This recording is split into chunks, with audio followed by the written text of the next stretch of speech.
नमस्कार दोस्तों, मैं निशा सिंह सदीनामा की ओर से प्रस्तुत कर रही हूँ आज 13 नवंबर 2020 का संपादकीय, जिसे लिखा है हमारे संपादक जितेंद्र जितांशु ने, जिसका शीर्षक है दीपावली, जीडीपी और मंदी। दिवाली आ रही है और इस त्योहार में लक्ष्मी जी की पूजा होती है।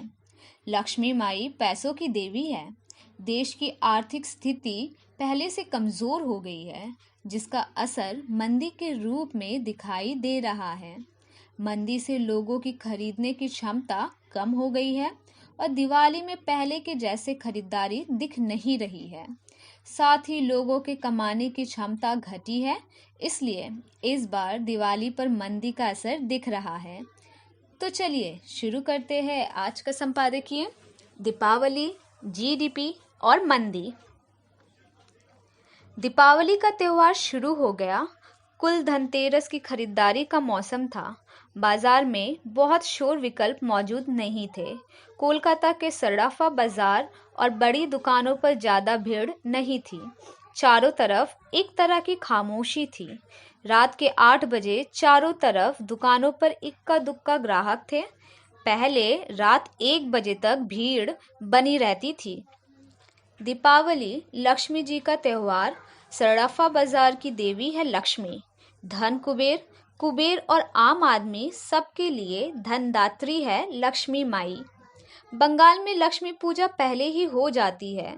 दीपावली को मनाते हैं काली पूजा के रूप में।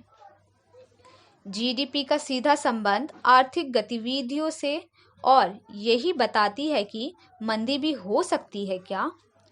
जीडीपी और रिजर्व बैंक का सीधा संबंध है। किसी एक साल में देश में पैदा होने वाले सामानों और सेवाओं की कुल कीमत को जीडीपी कहते हैं। जीडीपी आर्थिक गतिविधियों के स्तर को दर्शाता है।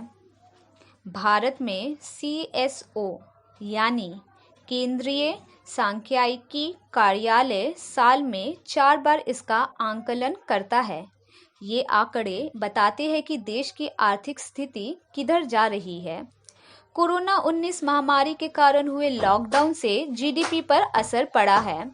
यह पहली तिमाही में 23.9% सिकुड़ा और दूसरी तिमाही के परिणाम की प्रतीक्षा है। पहली तिमाही में विश्व स्तर पर चीन को छोड़कर सबकी जीडीपी घटी है। G7 और ब्रिक्स देशों में सबसे ज्यादा असर हम पर है।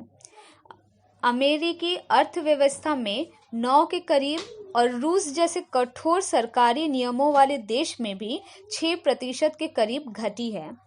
मामला जन स्वास्थ्य और अर्थव्यवस्था दोनों से जुड़ा है। जिन सरकारों ने जन स्वास्थ्य पर ज्यादा खर्च किया है, उनकी अर्थव्यवस्था पर असर पड़ा है।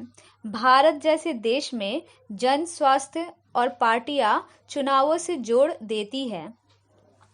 इन आंकड़ों के पूरे जाल में उलझने से अच्छा है कि हम सीधे समझ ले कि देश मंदी की ओर जा रहा है। इसके पहले भी मंदी आई है, जैसे 2008 में, पर उस पर भी काबू पाया गया।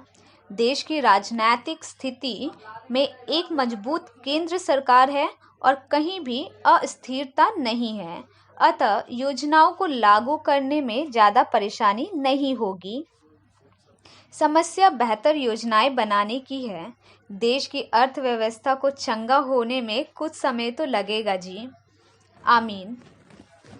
तो दोस्तों, ये था आज का संपादक जितेंद्र जितांशु द्वारा लिखा संपादकीय। कल एक और विषय के साथ हम वापस लौटेंगे। तब तक के लिए नमस्कार।